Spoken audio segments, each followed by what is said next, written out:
Une visite guidée des sites du ministre d'État, ministre des Infrastructures, des Travaux publics et de l'Aménagement du territoire, Jean-Pierre Oyiba, effectuée en présence de quelques partenaires de l'Union européenne. Il y a des mesures d'accompagnement.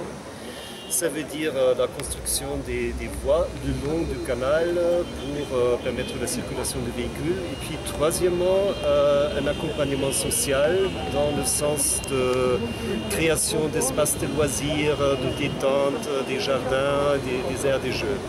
Pour cela, on a prévu encore un montant de 15 millions d'euros supplémentaires. Donc le coût total du projet dans ce stade est 33 millions d'euros.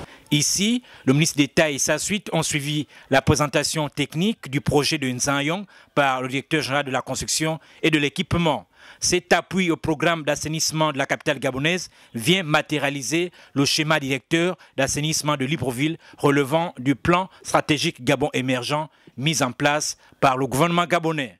On va, avec les bassins, aménager des voies et des aides normales, des voies de circulation des véhicules, aménager des jardins publics, aménager un certain nombre d'espaces verts qui vont permettre donc aux populations d'être à la fois désenclavées, mais aussi bénéficier d'un certain nombre de services sociaux.